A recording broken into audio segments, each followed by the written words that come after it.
Attack with Churgeon. No. All right, I take 4, go to 11. And I might have to leave Kari Zev on defense, as crazy as that is. Last New Hellion. Ugh.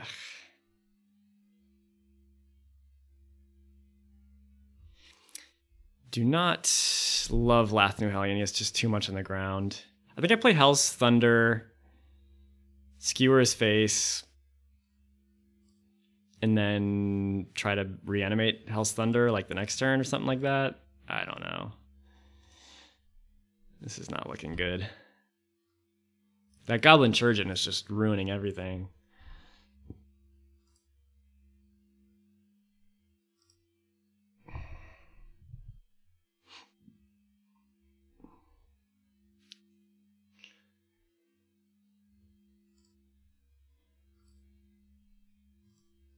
All right, so he's at 10. Still a lot of, too much lives. Too much lives.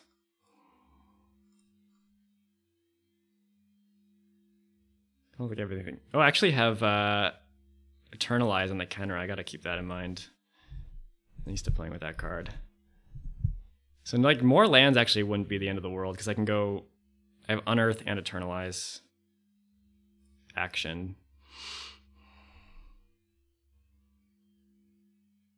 Oh god, Murderous Redcap. That's bad. He could take out Kari Zev if he wants to. He's just maybe he didn't find anything good off of Hideaway.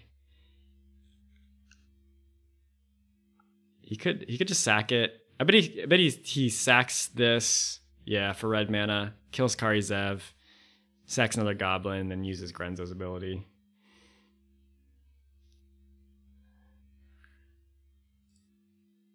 Looking bad, looking bad, looking bad.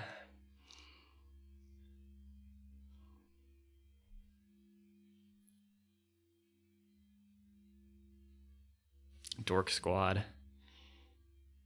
Well,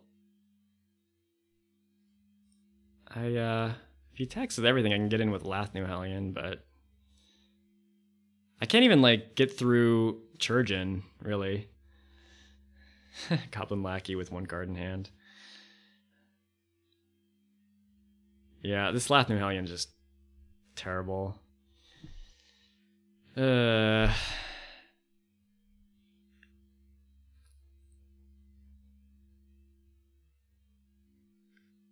So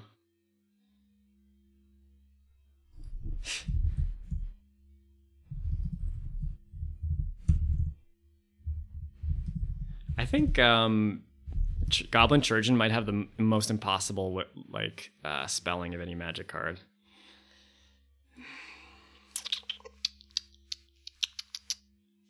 Let's see. I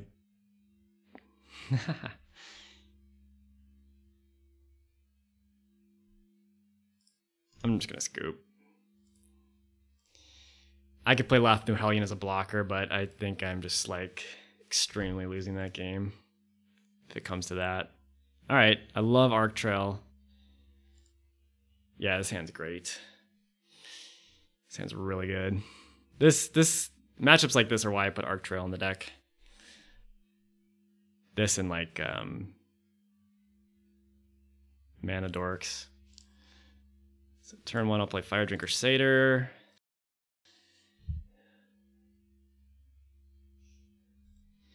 Jackal Pup 2.0. Aether Vial. That sucks.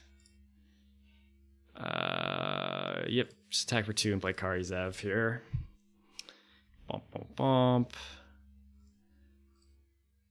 It sucks that my creature removal is sorcery speed, because if he flashes in something with Aether Vial, I'm not going to be able to kill it. Actually, I could play Seal of Fire, which I probably will do. That can function at instant speed. Smuggler's Copter. I'm actually kind of okay with that. Like, normally this card wrecks. Actually, well, it depends. Oh, Harsh Mentor is kind of nice, too. If he flashes in a 1-drop, he can crew this, and then I look really foolish for attacking with Fire Drinker Satyr. However, he doesn't know I have potentially multiple burn spells, like including Arc Trail, so I'm gonna play a land. I would love to play Harsh Mentor now to take him to force his hand on this stuff.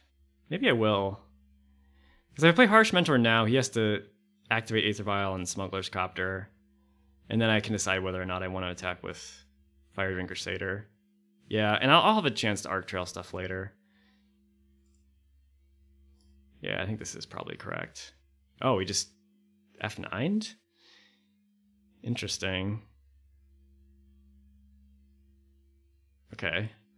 Well, I guess he has no 1-drop.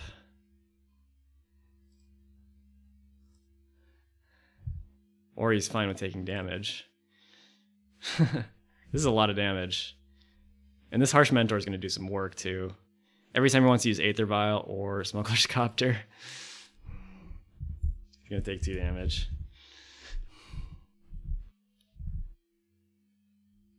Yeah, I feel pretty good about this one.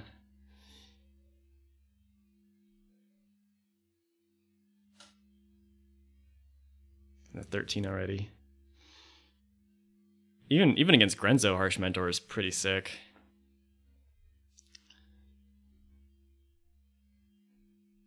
Alright. Grenzo as a 3/3 is annoying.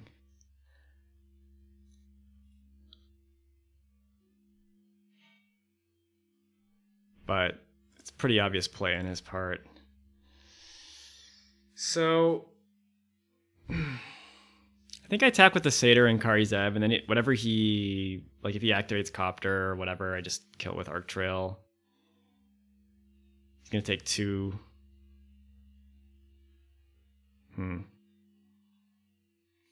I can also pump the Satyr, which is totally fine. Yeah, I'm gonna hold Harsh Mentor back though, because the Mentor is actually quite strong.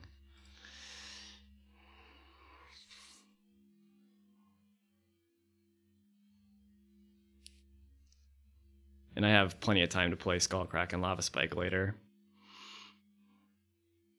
Mono red is definitely nice to pilot. It does feel good to, you know, kind of dictate the whole pace of the game and everything.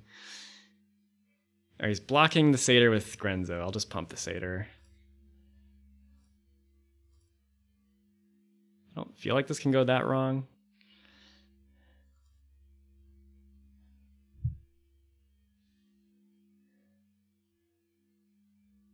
Wait, oh, okay.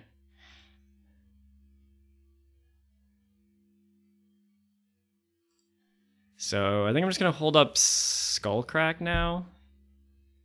Yeah. It's more mana efficient. He's not gonna have life gain anyway, so might as well do that.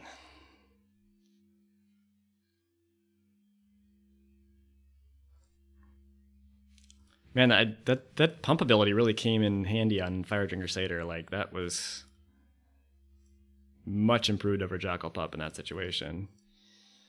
Mutavault. Well, that takes, you take 2 damage if you want. Oh no.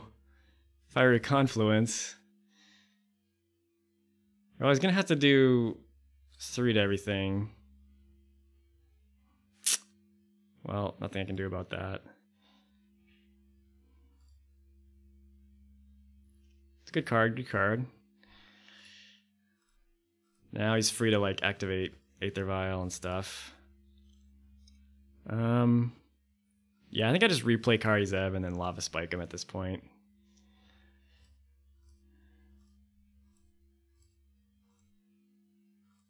Still don't really have a target for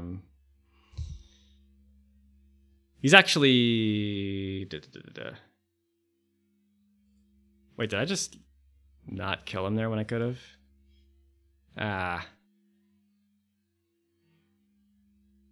Oh, I actually needed a target for Arc Trail. I can't, like, if none of us have creatures, I can't just play Arc Trail out to deal 2 to him. So I really couldn't have killed him there, even with these 2 other things. Okay, Grenzo's coming back out. That's fine.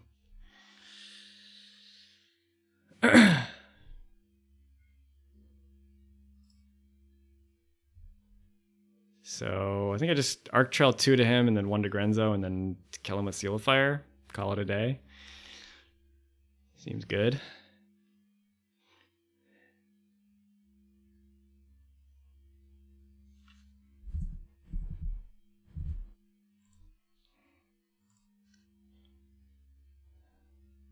Last New Hellion. Well, I have 5 lands, so let's just see if this works first. Deal 2 damage, okay. He says good game. Yep, that should do it.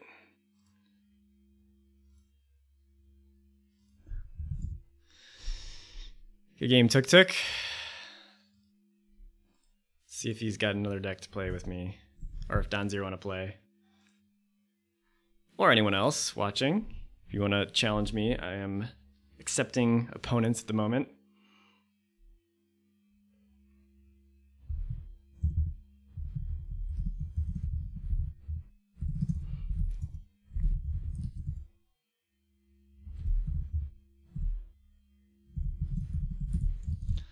Bum, bum, bum, bum. I'll do one more with Kari Zev. That was pretty interesting. I think both matches, I mean, I'm kind of glad they went to 3 games, and they're pretty interesting games. I know there's like a limit to how interesting they can be with Kari Zev and Mono Red, but there were some interesting decisions still. All right, I'm going to host. You're working on Sunday night, Jacob?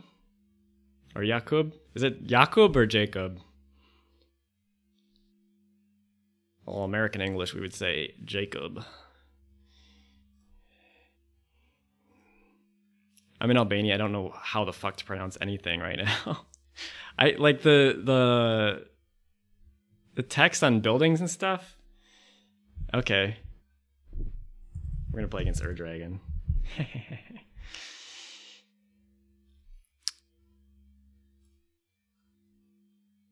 I don't even like attempt to try to pronounce things unless I'm absolutely forced to, just out and about in daily life here in Albania.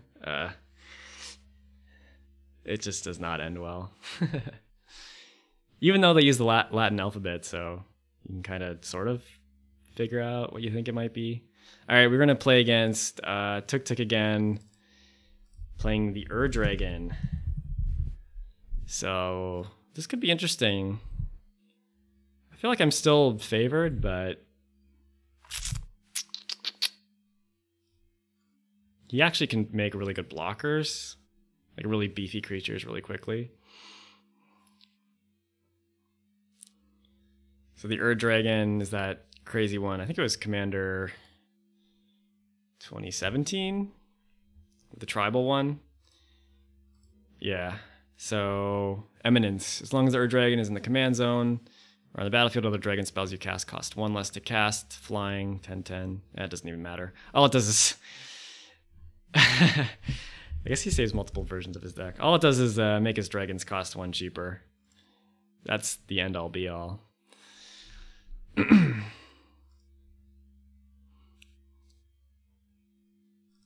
actually quite scary. I was wanting to build the Ur-Dragon myself. If you guys want to watch that, watch me pilot it. I'll do that soon. Another deck I'm working on is actually I wouldn't say working on recently, but I have partially built is Rurik Thar. So it's like a 6/6 vigilance reach, has to attack, and like whenever a player plays a non-creature spell, deals 6 damage to them. But like it's so hard to build, like what Wim was talking about earlier, it's so hard to build decks like these in Duel Commander, because especially creature-based decks, because you're going to be basically all creatures with Rurik Thar, but there's so many good creatures in red and green, gold. It's just absurd. All right, I played Stormblood Berserker there because I just wanted to make sure that I would get the Bloodthirst. It's a little bit more effective a card. 3 visits. All right. So luckily I have Char and Collective Defiance in my hand, which are both can deal 4 to a creature, and a lot of his dragons are 4 toughness. So I got a lot of threats on the board already, like 5 power worth of recurring damage. So if I can just clear a path for these things, I think I should be in good shape.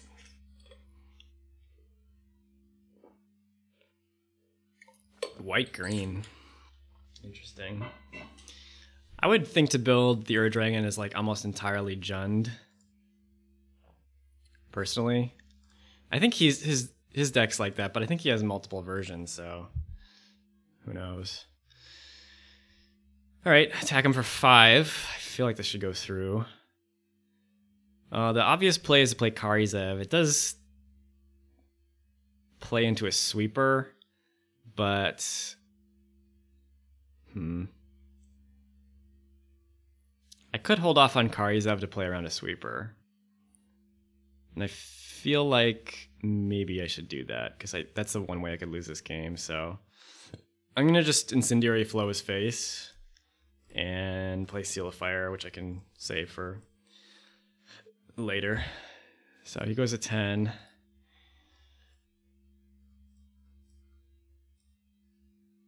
I love having this reach, like, so strong, and just no mana problems. Except for quantity. Demanding Dragon. I'll take 5. Yep. It'd be great if I could escalate this Collective Defiance and then use the use the extra Seal of Fire to finish it off. Yeah, it's a good card. It's a good blocker. The 5 toughness is really annoying. No, I'm gonna pay 5, I think.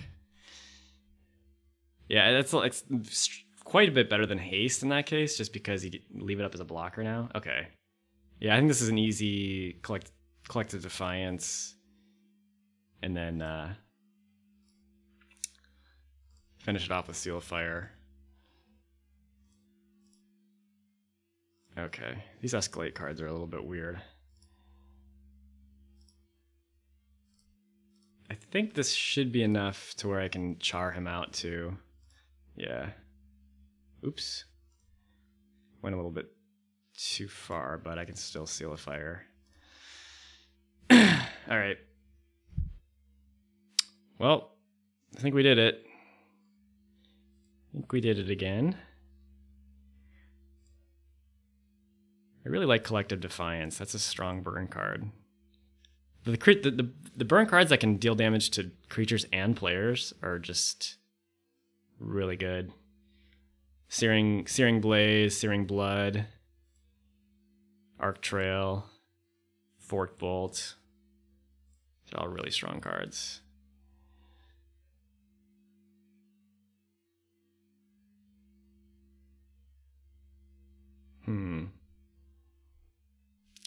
Two life is not where you want to be against a mono red, I'll say that much. Territorial Hellkite. That's still good blocker. But I got Menace, so I don't even have to show him this char if nothing else changes.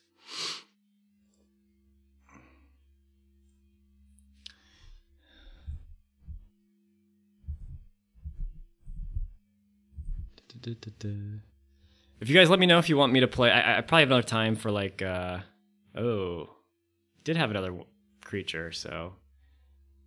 Well, my creatures are still going to kill him because of the Menace.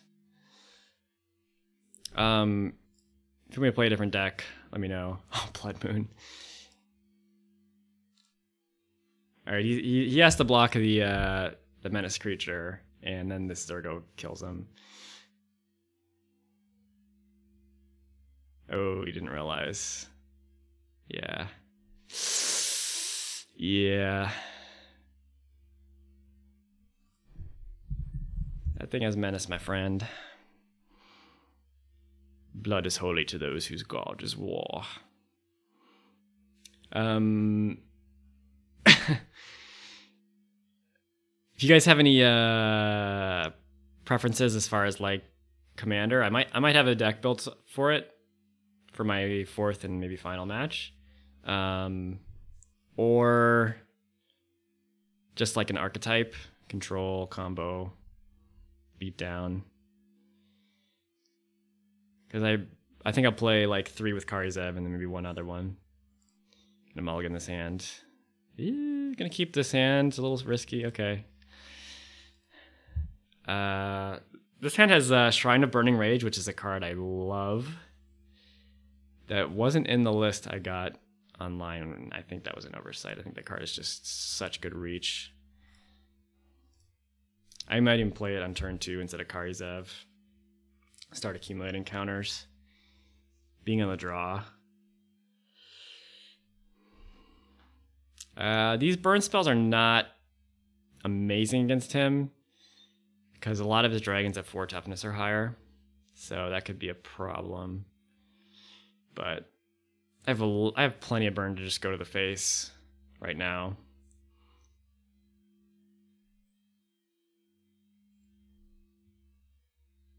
Yeah, I think I will play Shrine. It also plays around sweepers a little bit more effectively.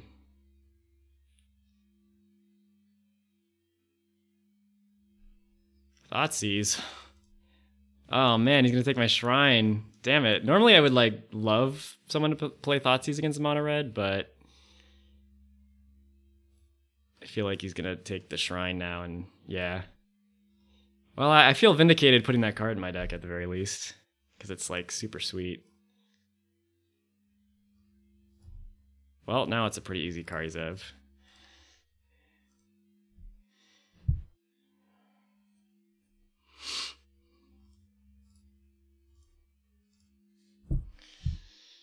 Fortunate though. But he did deal himself 3 damage to play that Thoughtseize. So that's kind of like a free lightning bolt. Ugh, he did have a sweeper. Shit, man, that Shrine would have been so much better. All right, well it's down. Now it's down. Now it's flinging burn spells at his face.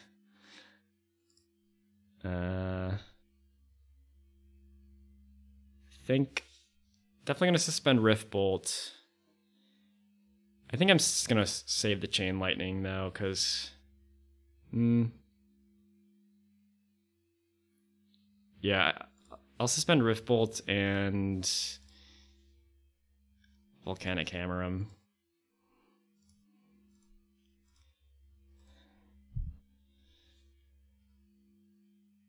And then if he plays a big dragon, I still have the option to like Rift Bolt plus Firebolt. He will know about that.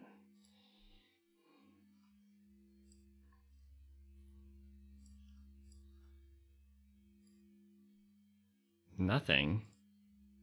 I guess he doesn't want his dragon to die.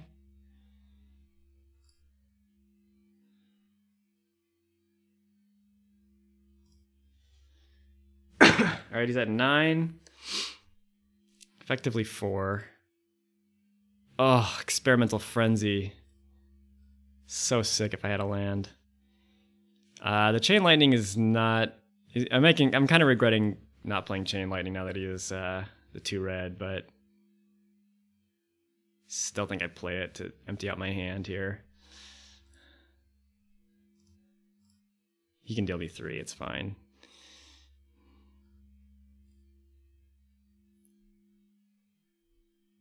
No, he didn't. What the hell does he have? He didn't pay the 2 red. Interesting. Well, my hand is empty, so now when I get my land, I can play Experimental Frenzy and just go off. I also have a Firebolt in the graveyard for when I get 5 mana. Alright. Haven of the Spirit Dragon. Taps to add any mana of any color to cast dragons. Ooh, Prosh. That's a big game.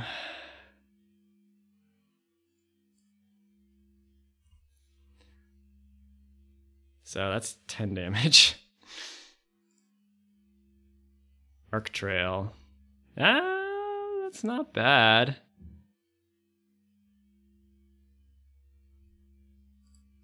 It's not bad. I can get him to 2, and then I just need to draw 2 more lands for Firebolt, and that's game.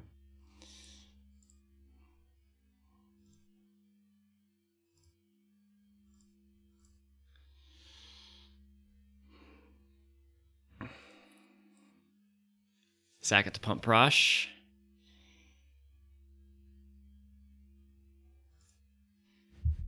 Well, I still think I'm favored to win this game. I mean, he can deal a lot of damage fast, so you never know. I also have any burn spell off the top of my deck kills him. I'm pretty happy with land or a spell. The only thing I'm not happy with is a creature. Hey, Xander. Good morning. You're witnessing the very last of the Kari Zev here. Ugh, that was like the worst draw. Lathnu Hellion. This card has been awful. I don't know. I guess like it's just the matchups I've been playing, but it's been just really bad. Like if that was Ball Lightning, he'd just be dead now. I might cut it. There were a bunch of good 3-drops. Like I even wanted to play Goblin Chain Whirler in this deck. I don't know if that's a common card to play in Kari Zev. Like it wasn't in the list that I got originally. But like can you imagine Chain Whirler right there instead of Lathnu Hellion? It's like a joke how much better that would be.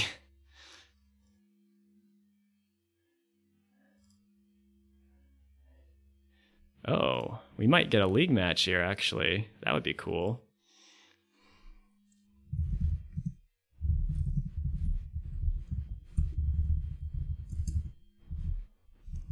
Because my opponent for my next round in the February league. Sweet. All right.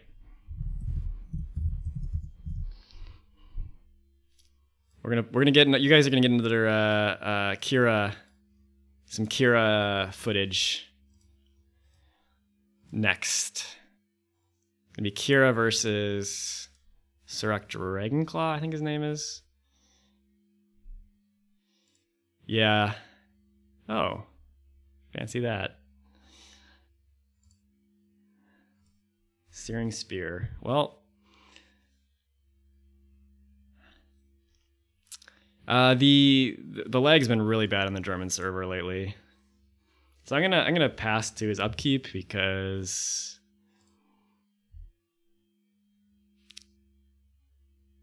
in case he has like a counter spell or something. I don't know what he would have, but I'll try to kill him. Searing Spear your face.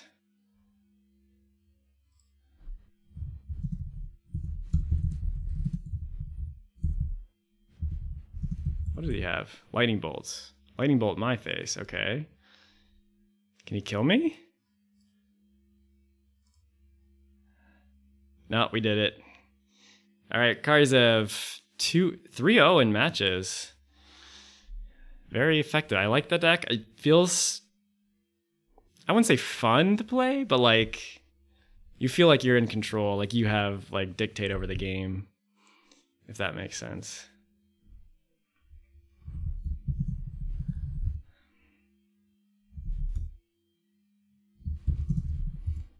Good games, Tuk. Cyber Chronometer.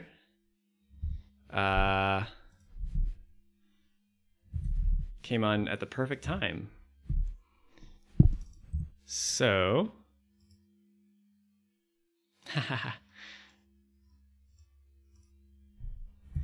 Says sorry about the Churgeon.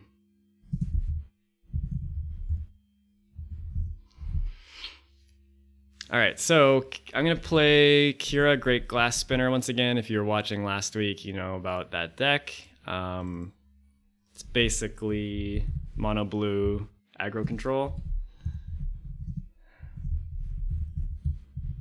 And A lot of counter spells. His deck is all like blue, like straight up all flash creatures. I don't think he plays like a single. I don't think he plays a single non-flash creature except maybe Kiki-Jiki because he has like the Kiki-Jiki Splinter or Pester Mite combo and all that. Trying to make sure he's on the right server.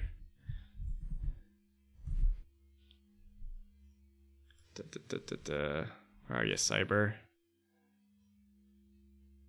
Oh, there he is. Okay.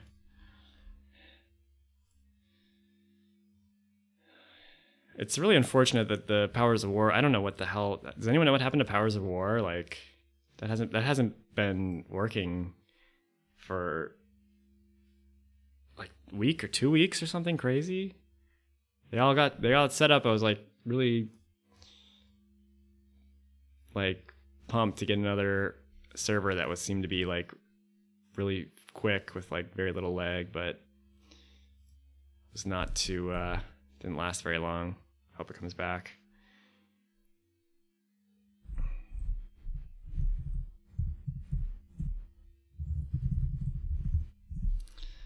All right, and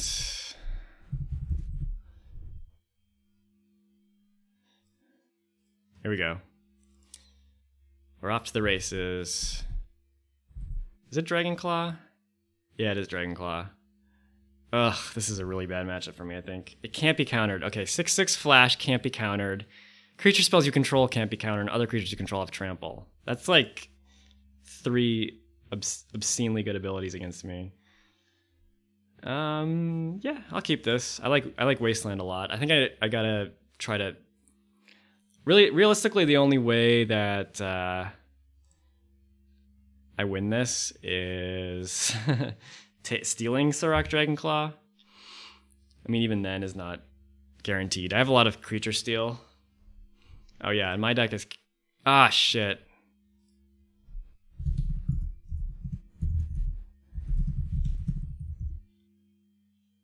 I forgot to uncommander swap.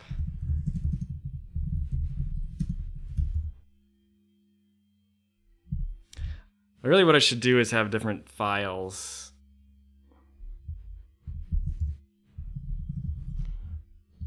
I should have different files for like the swapping.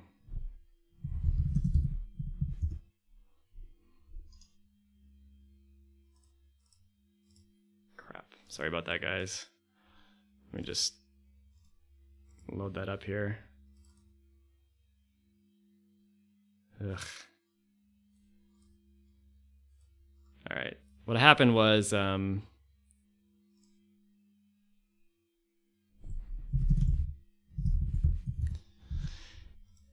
last time I played against Titania, and I switched Kira out for Venser. Oh man, I feel terrible.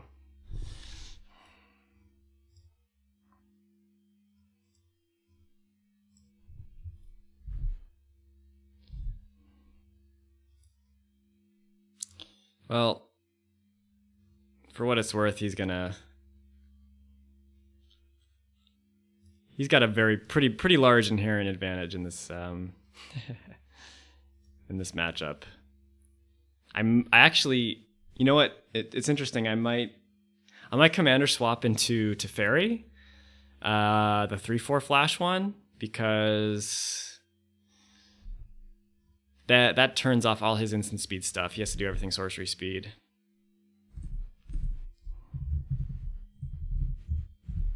Kira probably would still be okay, but I think what I have is, as far as legendary creatures for commander swapping, besides Kira herself, I have Vendilion Click, Venser, and Teferi.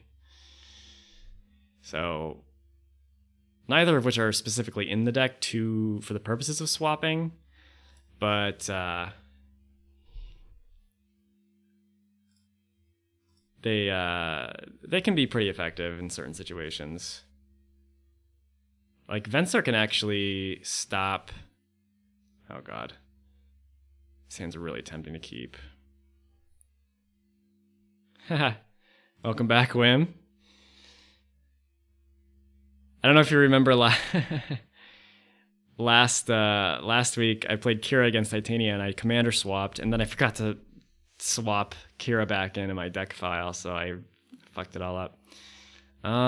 This is really tempting to keep.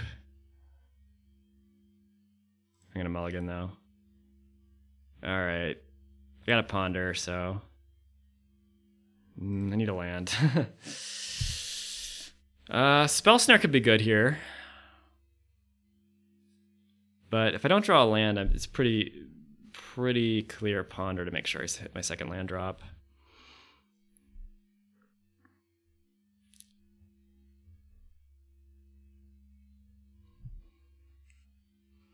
It's a pretty good multi 6 actually.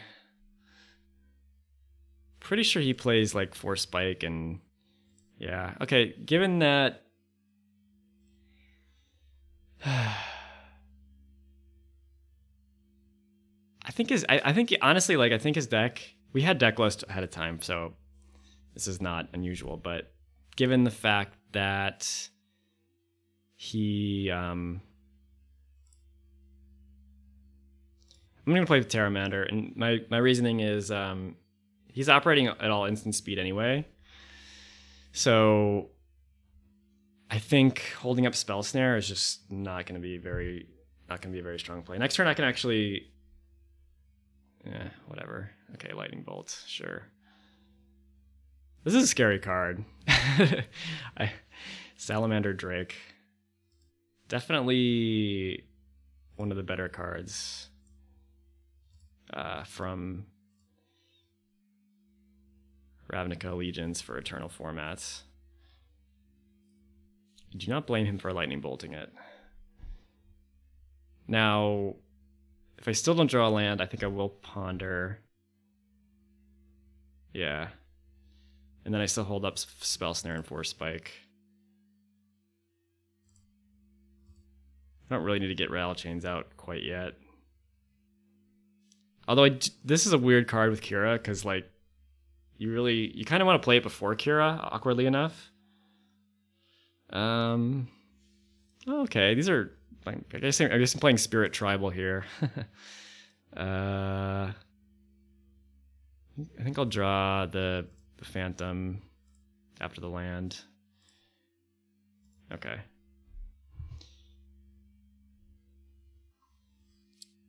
Impulse. It's taking a little bit of damage here.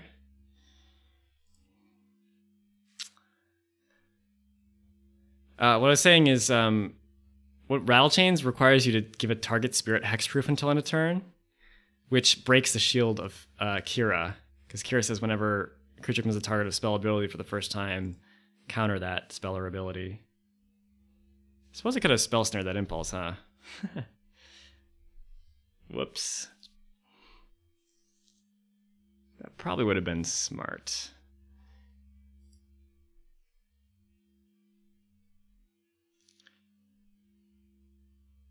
Yeah, this is just going to be 2 draw go decks in a row.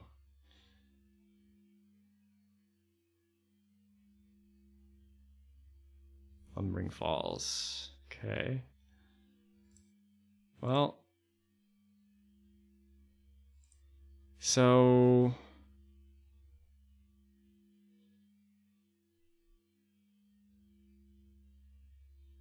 The problem with playing Supreme Phantom is I don't want it to just get like I think I still will play Supreme Phantom here because yes, he could have another bolt or something, but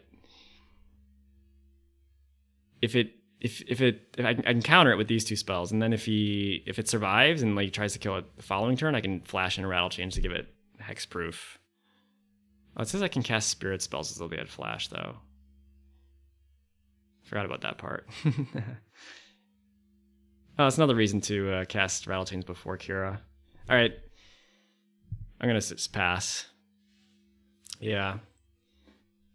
Yeah, it definitely makes sense to pass here. I forgot about that ability of Rattle Chains to cast spirits as though they have flash, so That's pretty sick.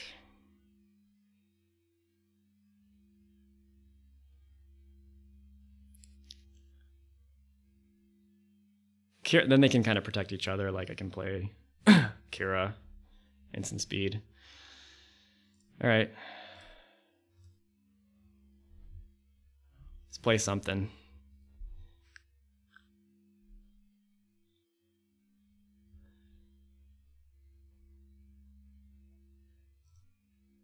All right, you're gonna kill Rattle Chains. Doesn't look like it. Ooh, okay. That's nice. Yeah, Kira is a spirit, so I can actually now flash Kira into play, which is awesome. Meaning I don't have to really do anything here. He very well could have a creature that could block Rattle Chains, but if it's like a 1/1 flash or something, like I can just flash in Supreme Phantom at that point.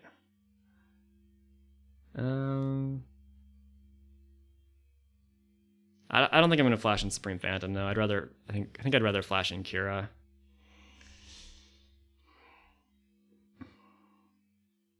This way I hold up all my counter spells too. Sadly, they don't work against Surrak, but what are you gonna do?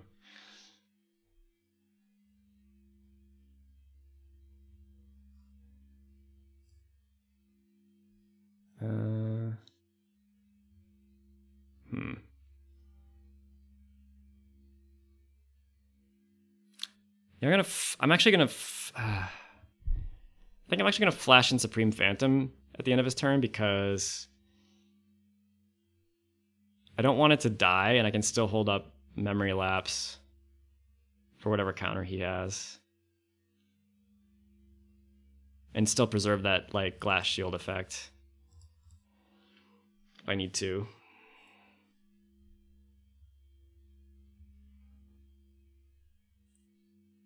I'm also putting a decent clock on him here. Treachery. Whew, that is a good draw. That is an amazing draw. He will get to untap and probably have counter spells up, but still a really good draw. All right, I got a clock on him too. He's gonna go to 10 here unless he's going to 10. Your move. Surrak.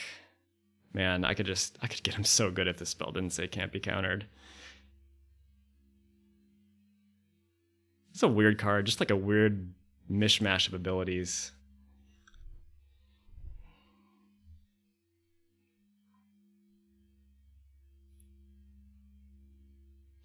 I could flash in Kira in response to Surrak. That's true.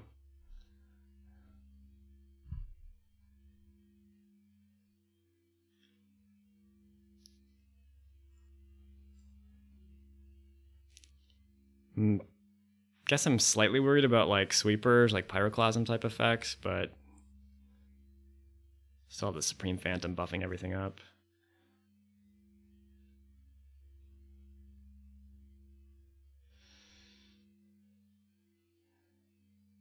Yeah, I missed the chance to do that. I don't know. I think this is. Yeah, you're probably right. I probably should have flashed in Kira there.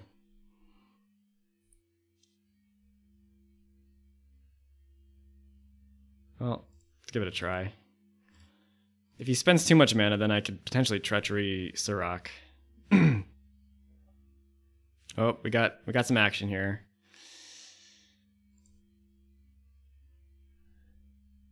Hopefully this isn't like Mystic Confluence or something, because then I look really foolish.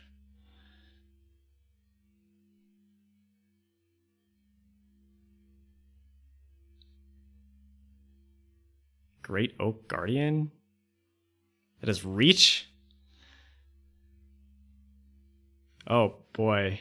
This is gonna be... Oh wait. I can't counter any of his creatures? This is bullshit. Oh god. Alright, you really need a land here. Land. Come on. If I get a land here, this is game. No. Oh, no. I had the perfect window to treachery. Oh, God.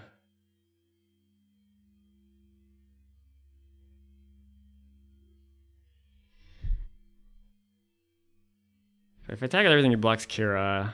Goes to 4. Ugh, it's just not good. This card is just such a beating against my deck.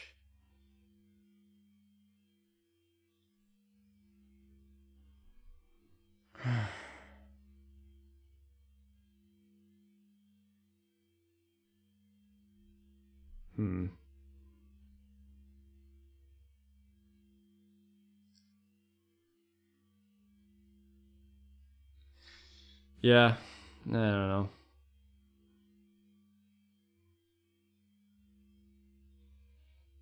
I don't think I attack here though, because like he blocks a 3-power thing, goes to 5, and then I only have 4 power worth of flying, and he has like so much. Like it's so hard. It's gonna be so hard for me to finish the game from that point. I think if I play Nimble Obstructionist now, maybe I have a better shot.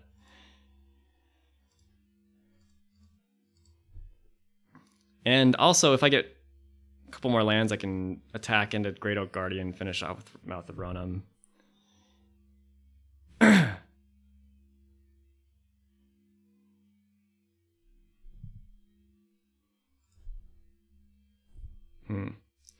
That is a good point. So I could attack him. He goes to 5, then attack him again. Goes to 1. I mean, if he has nothing, I guess.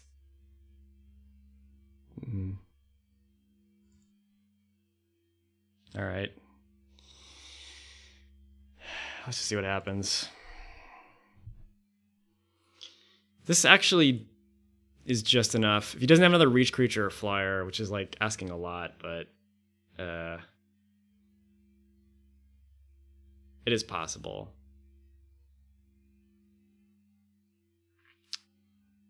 If he plays a fetch land or something, that accelerates the clock.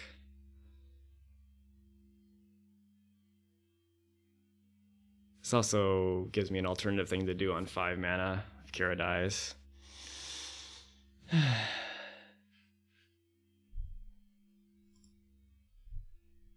Man. This would have been just game over if I drew the 5th land there. Now I feel like he's going to have counter magic up for treachery. Well, he certainly can't afford to attack with Great Oak Guardian.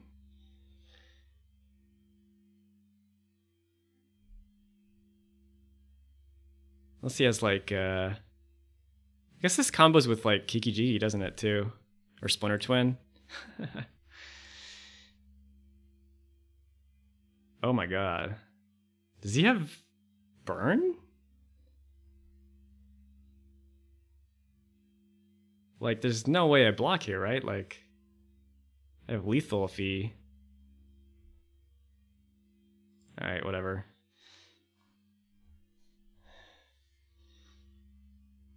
Cackling Counterpart. What the hell is this shit? This is an interesting deck. I feel like I made a few pretty bad mistakes here. Not spell snaring that impulse and just like was bad. All right, that's exactly lethal. Wow. I mean, both of these cards are just like complete nightmares for my deck. Yeah. Now the question is, do I want to... It's commander swap. I think I'm going to commander swap.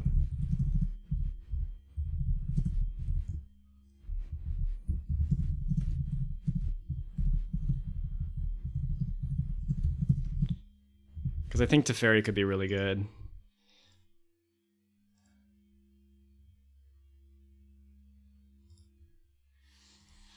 So take Kira into the main deck. Let's play so Teferi. It's kind of the same thing as Surrak, except he's like way tinier, but the most important thing is it prevents him from playing at instant speed, which is like crucial. So I'm gonna save this as a different deck.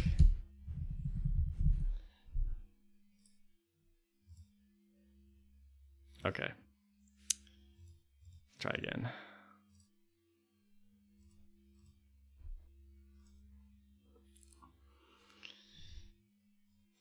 Brutal. Man, I mean, like, if I had cast Treachery, not only would I've put him to a really low life total that turn, but he wouldn't have even had a target for Cackling Counterpart because the only other creature was legendary.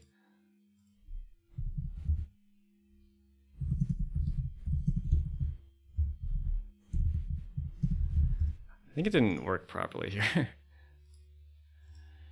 That was strange.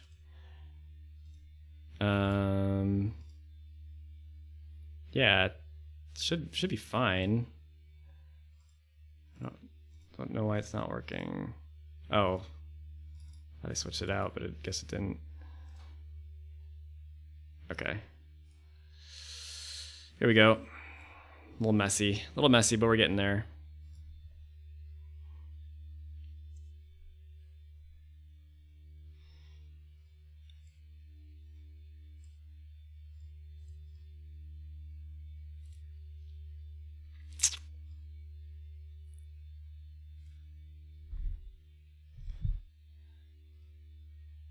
Man, Great Oak Guardian.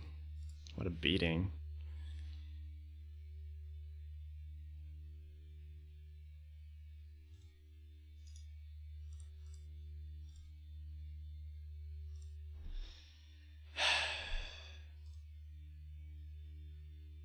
All right, this hand is great. This is like a spirit beatdown deck hand.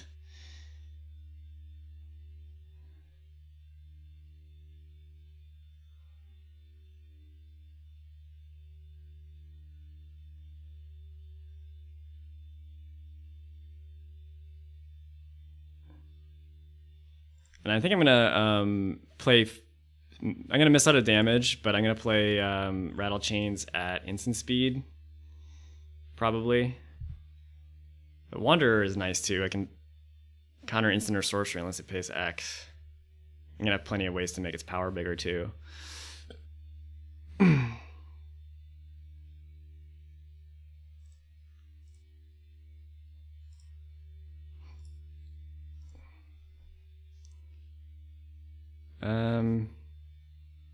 Yeah.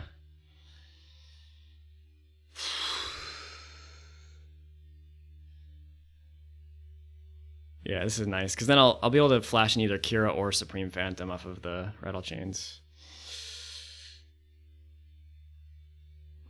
After Rattle Chains gets in play.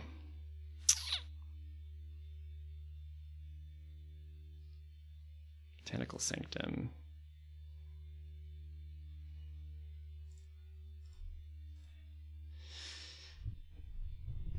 Ugh.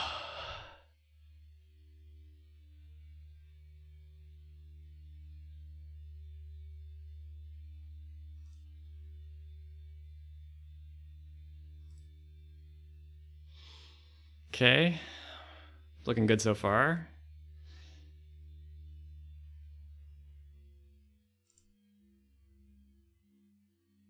The fact that Rattle Chains at play is good enough for me because I counter an instant or sorcery too at that point. Ooh, Siren Storm Tamer, interesting. I think I'm still gonna wait on that because I can attack. I'm missing some damage by not playing at sorcery speed here, but I'm gonna leave up Kira. Most mana efficient to play Kira. Lightning Strike. Ooh, blowout potential here. So he's going Lightning Strike I don't think he realizes. Oh, I don't have Kira in the command zone anymore. Shit. Oh, man. Because I have Teferi in the command zone. Do I want to mana leak that? I think so. Because I can't Supreme Phantom and save it. But this will allow me to play Siren Storm Tamer in my post-combat main. They're making me wish I had Kira as my commander still. This is an awkward hand to have that sort of thing happen on.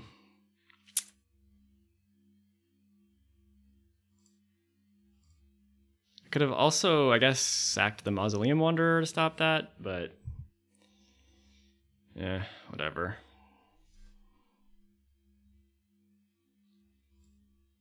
I'm not playing optimally, I'll just say that much.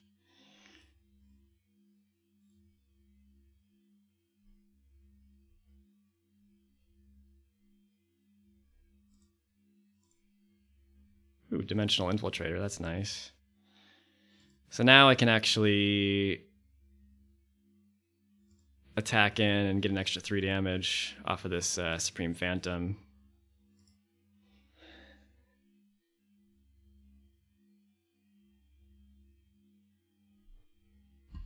Gotta hope he doesn't have sweepers.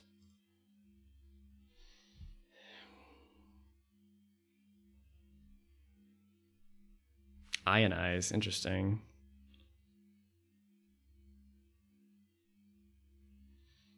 Definitely gonna counter that with Mausoleum Wanderer, I think. Yeah.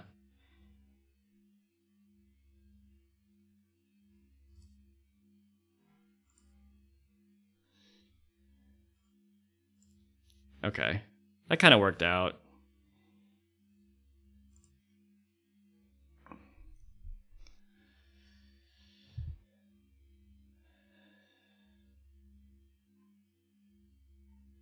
Dimensional infiltrators, like the like those little squiddy things from the Matrix.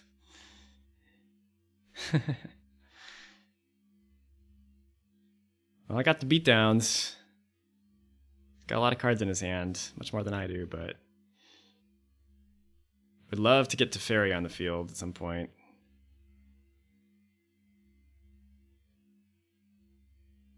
I'm just gonna keep going here. I'm just gonna put all my cards on the table.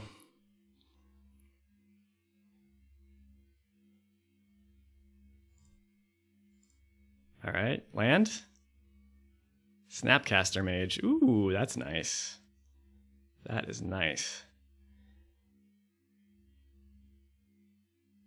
Oh, I have quite an army here. 3, 4, 5, 6, 7 damage. That's 2 turn. Pestermite. I think I want to snap. I think I want to snap Mana Leak that while I have the chance.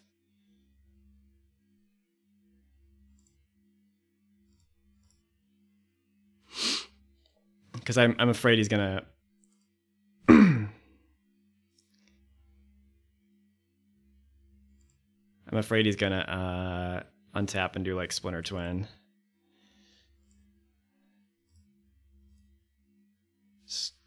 Cards all out on the table. All right.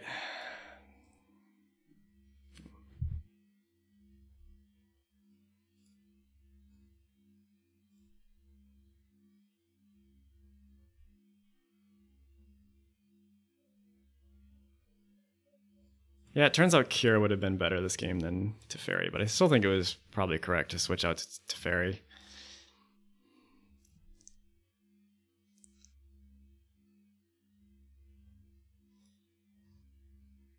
I think I might scoop to Pyroclasm. Yeah. Oh, he scooped. All right, game 3. Ooh, this is a bad hand.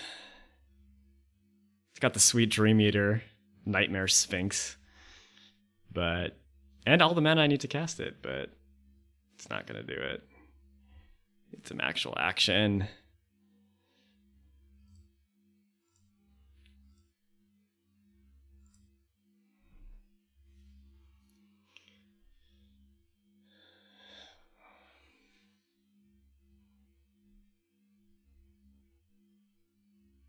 Okay, I think he's deciding whether to mulligan or not.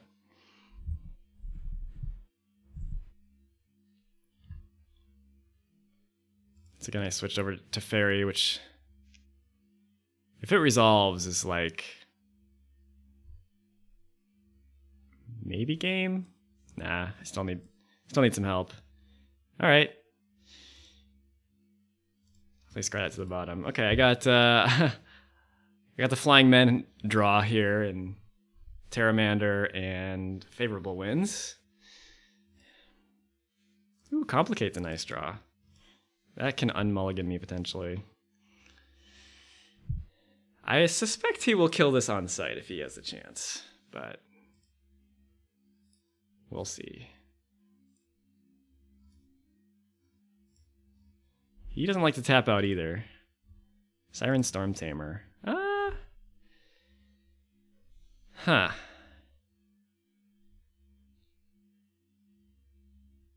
Yeah, I guess I'll just play this Storm Tamer here, I guess. Maybe drop Favorable Winds a turn where just adds the same amount of power to the board at the moment, and it gives me the option to save one of my creatures.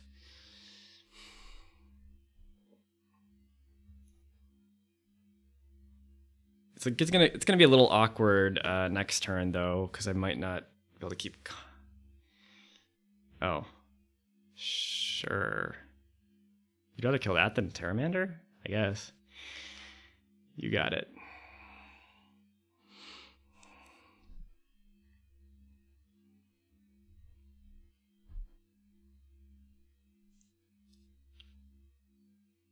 This is an interesting matchup in that he probably should try to resolve a spell even if it has flash when I'm close to tapped out.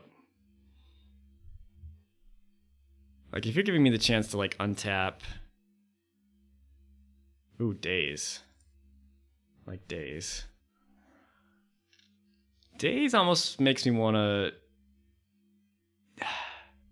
The problem is like I really want to cycle this, I guess, but the problem with Daze is that it delays me a turn from doing Teferi as well.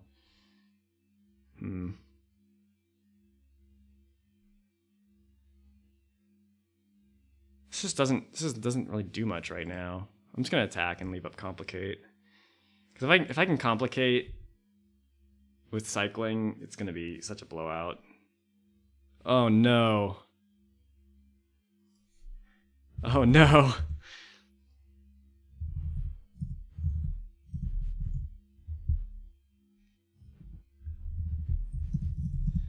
This is just game over. Fly. This is the card I was talking about the other few turns. 2/2 flash, can't be countered, reach pro blue. Oh my god.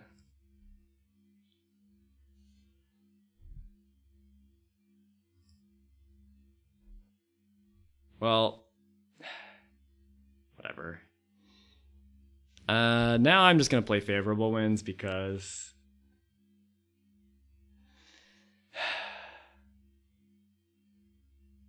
I can't beat this card. How am I supposed to beat this card?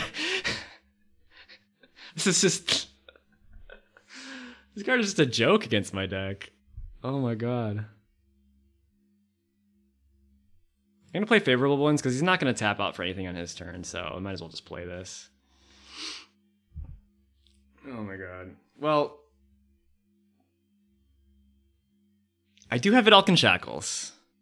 If I can get Vidalcan Shackles to resolve, I might have a shot, but I think that might be my only card.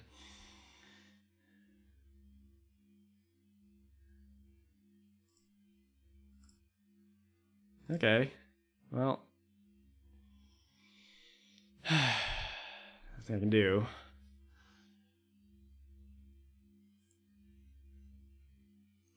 Got Teferi next turn.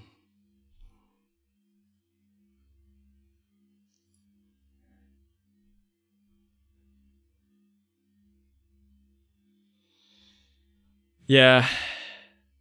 Skylasher and that one 4/5 reach with +2/+2. Great Oak Guardian.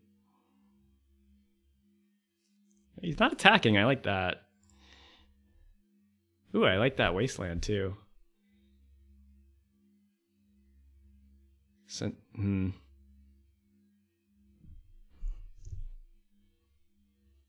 think maybe I go for the, well,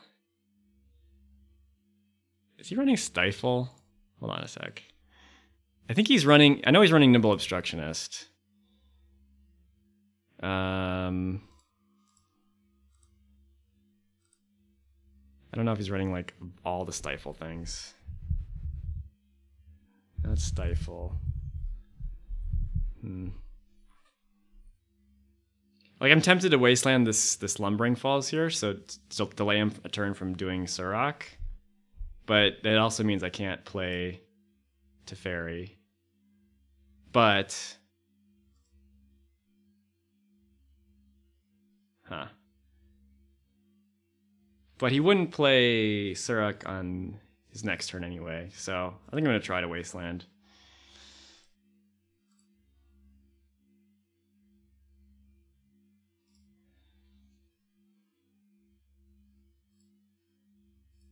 No Nimble Obstructionist, please.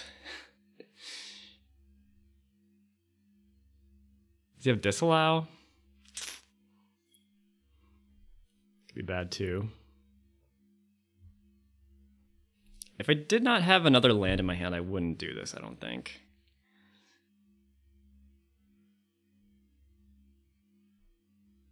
Beast Within. Oh, wow. I get to actually use this Complicate? Yes.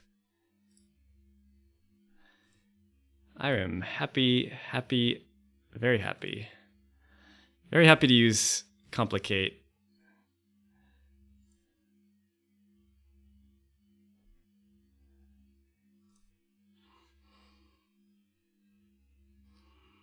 All right.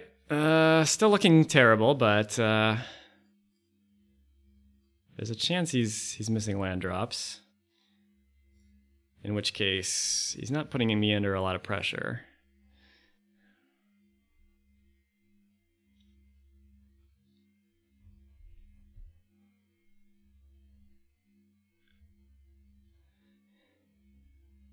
Skylasher's going the Warpath.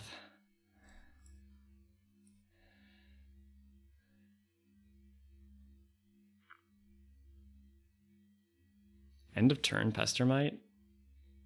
Interesting. Fuck. Do I daze that?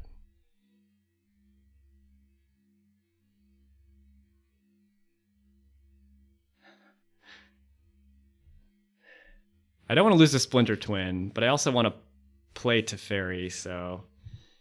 Actually, this is fine. Yeah, he can Pestermite, and then I'll get a window to play Teferi, which would be amazing. So...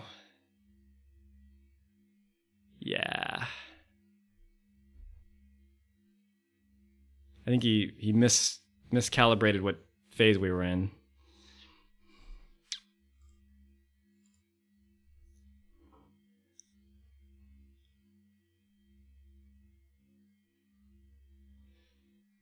Interesting game. And I think that Wasteland was really effective, so I'm glad I did that. All right. Come on, Teferi.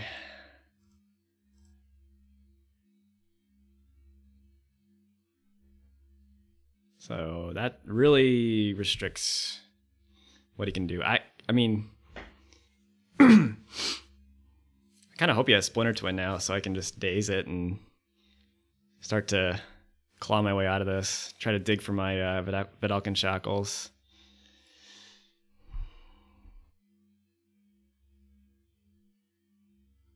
He said, that dude ruins my day as much as Skylasher ruins yours.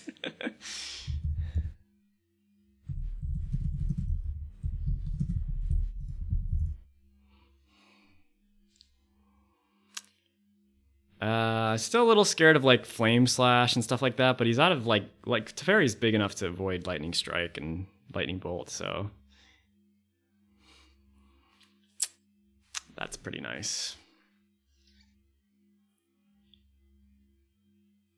The question is, like, when I'm scrying with Preordain, do I like bottom anything that can't get around Skylasher? Like, I need to dig to, like, I don't know, Shackle. I don't even know what else I have.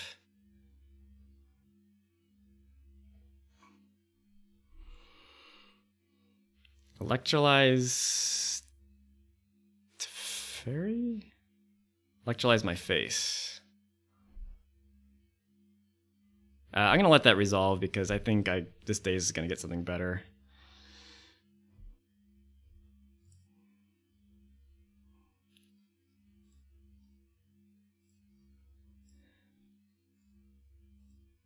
Hope I don't regret that.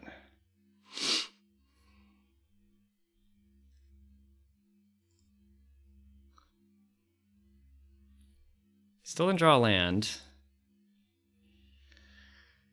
I'm at 10 though. Dream Eater. Ho, ho, ho, ho.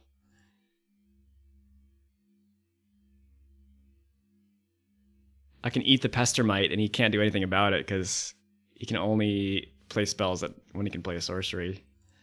Wow, that is amazing. That is amazing. And I get to Surveil 4. It's really good.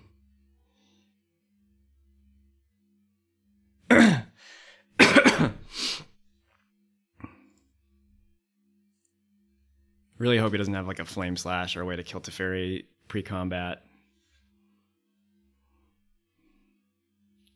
And the Skylasher, he's gonna. I mean, you might as well attack with Skylasher because you got me to 10, and then I actually get a hit in for 5 with the Dream Eater.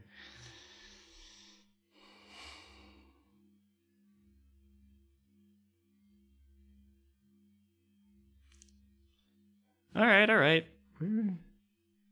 It's not. Oh God. No, he can't. He cannot copy the Skylasher though. He's the copy of Pestermite. I thought he might have thought he could get a second Skylasher, but it targets, so Cackling Counterpart doesn't work. Oof, that was lucky.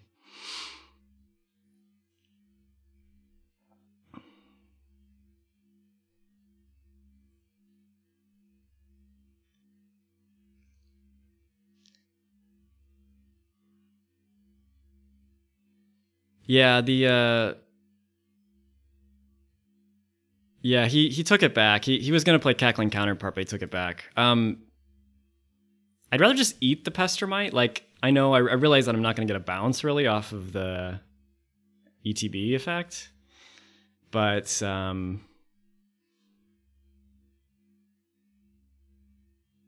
yeah, this is what I want. Okay, this is perfect.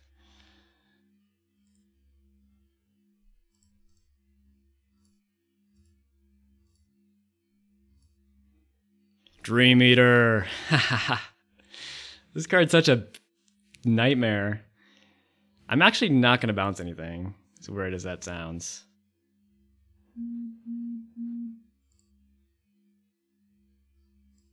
I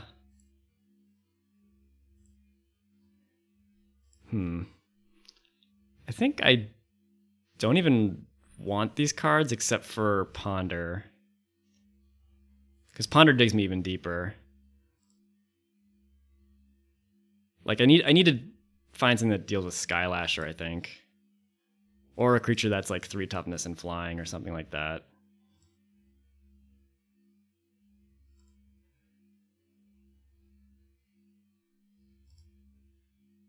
Yeah, I'm just gonna...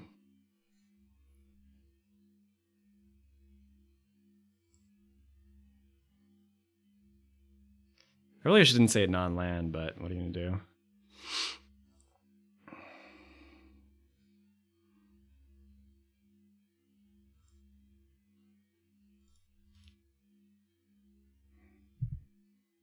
So now his Cackling Counterpart is useless. if he has exactly like a burn spell that costs 2 mana or less, it's sucky. But Duelcaster Mage. Do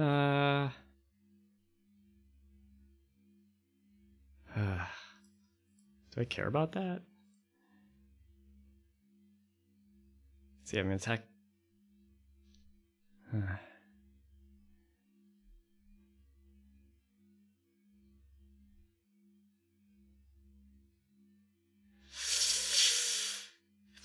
I'm waiting too long here.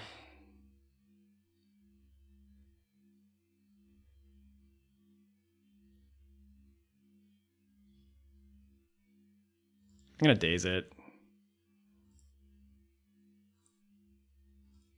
I don't want to be in the situation where I was. No, Pestermite's dead. I didn't bounce the Pestermite. I just ate it with Dream Eater.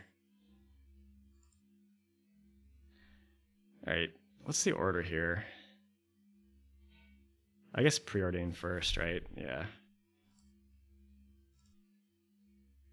But Elkin Shackles, come on, baby.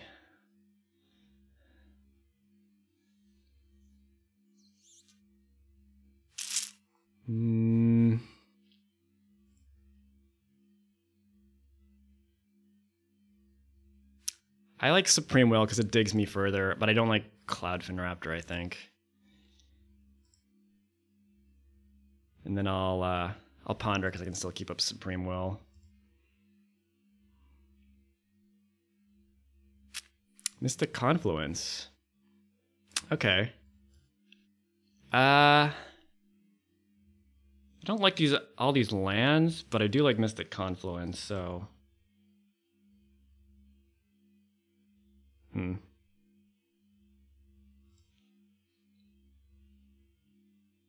I think I'll keep it.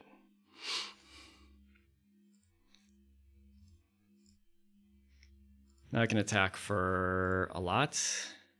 8. Now this is he actually can't afford to crack back with Skylasher. Yeah, I can actually race him. Like, he has to keep Skylasher back if he wants to be able to block. And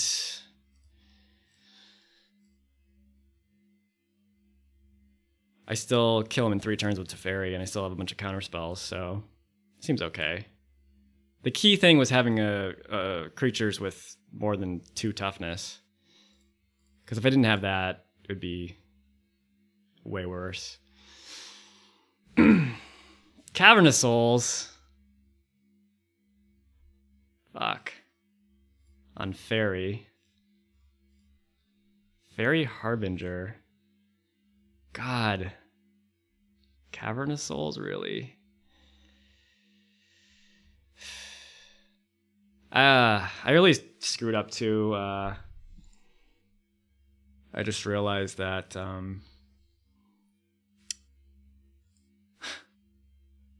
damn it. I should have put Mystic Confluence directly into my hand so I could Supreme Will if I need to.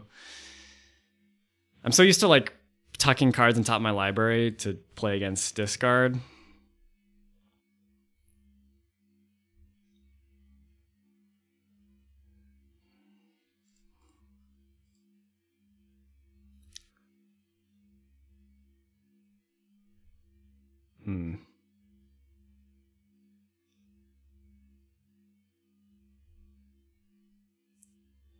Now,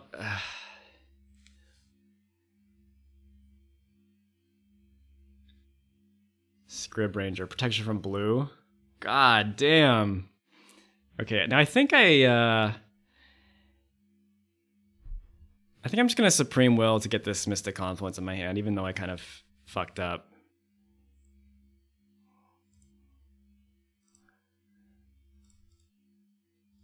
I can't bounce the Skylasher.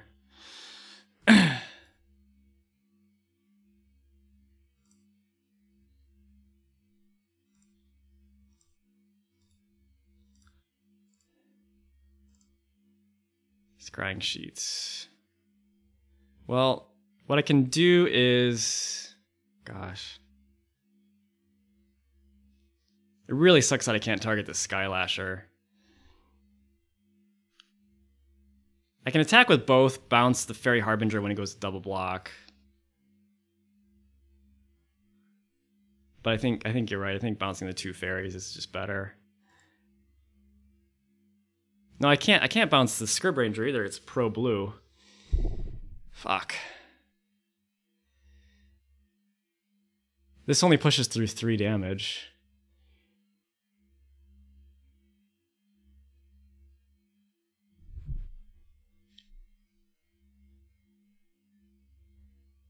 Hmm. 2 for 5.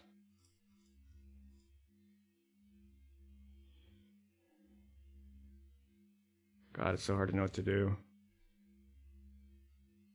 But I'm not going to be able to push through any damage.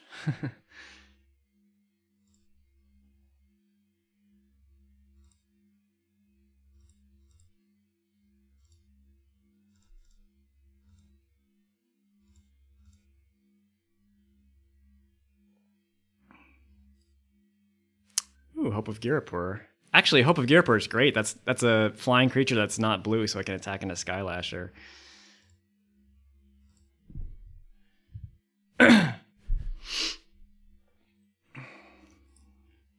And he cannot play both Fairy Harbinger and Scrib Ranger in the same turn. Hope was a really nice draw.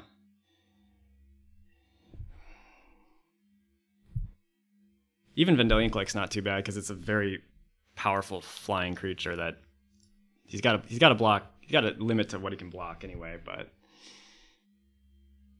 now Hope is a 2/2 because of favorable winds.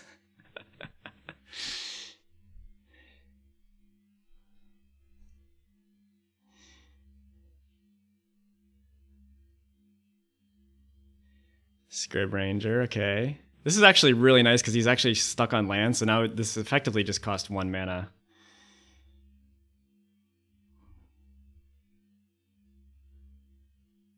I just really hope he doesn't have another creature that can block Hope of Girapur kind of effectively. Ooh, opposition. Alright, alright. So now I still have good attacks because he can't double block any of these. Yeah. Opposition's never useless. I can play Vendilion Click and tap a land or something. I'm really glad this Teferi can attack through and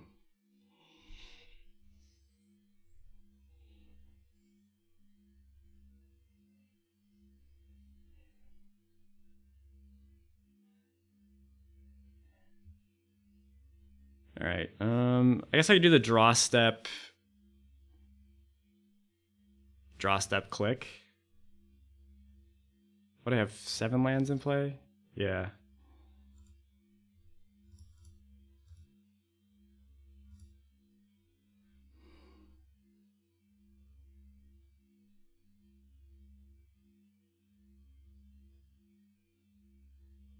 Actually gonna yeah, I'm gonna save. I think I'm gonna draw step the click, but I'm not gonna tap one of his lands, I don't think.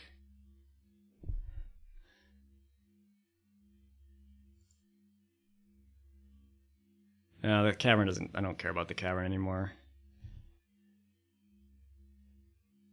I'd rather use the opposition to tap like the Fairy Harbinger. I gotta make sure my stops are correct here too. Okay.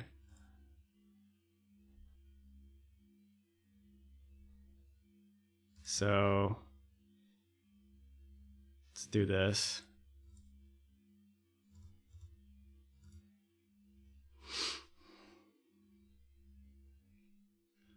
This should stop any like sort of wrath effect or anything too.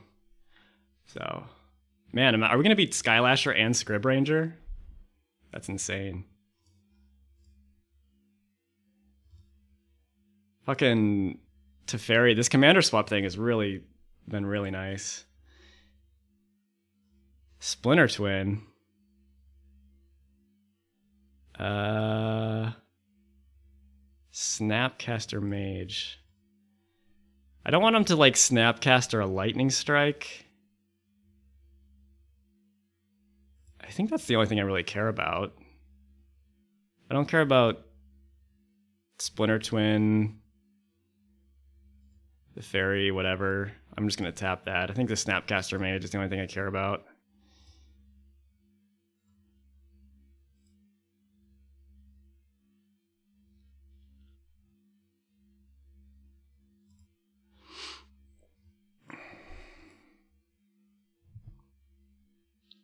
Yeah, so Xander asked if swapping your commander. That's a new rule they implemented like a few months ago, last year sometime.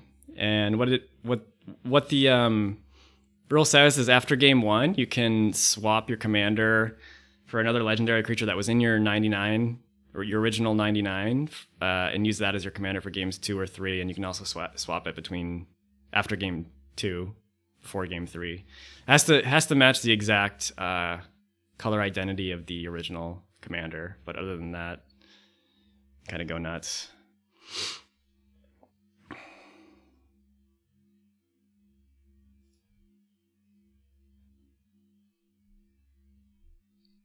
Oh my god. Pulse of Marasa? What the fuck is this shit? Did I draw him into a better card than what I took with... Oh my god. What did he get? Fuck. I was gonna... Like, I wanted to stop the Snapcaster into Bolt, or into Lightning Strike, but I guess this is better. What is he getting? Pestermite. Fuck, he's gonna go for the Kiki Jiki combo. Dear God.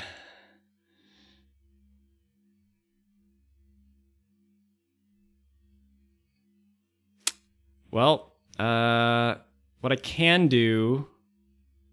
You're attacking? Fuck, what was in his hand? Why are you attacking? I'm confused.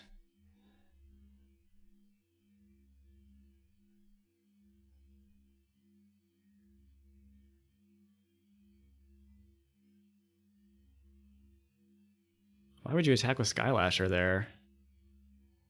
Oh.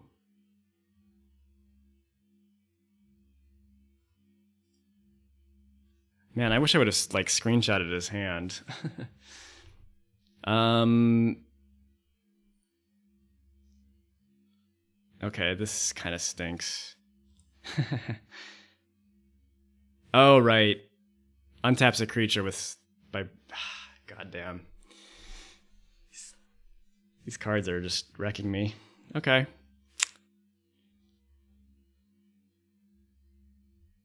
Not going to be as easy as I thought.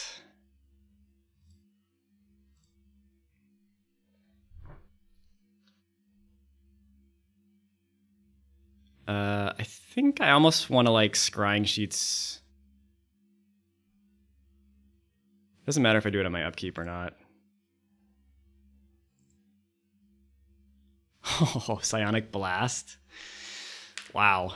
Okay, so how much can he stop here? 5 and 4, so he takes 5 from these two, and that's game. Wow, that was a sick draw. Yeah, because he blocks this and this, takes 5, goes to 4. All right. Oh man, this feels dirty. I mean, to be fair, like, I'm playing against cards like Main Deck Skylasher and Scrib Ranger, so that's pretty dirty too. Oh man, dear God, it's filthy. Psionic Blast for 4. Oh man, that's it. We did it. I drew pretty well there. I gotta admit, I got pretty lucky. He getting stuck on 3 lands, and then me having Dream Eater, Hope of Girapur, and some actually relevant cards.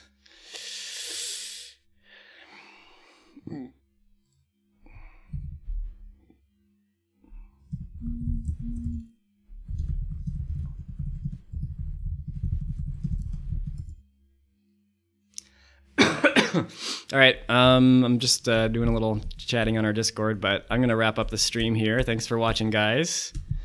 It's been a pleasure as always, and I'll see you next week. I did upload a video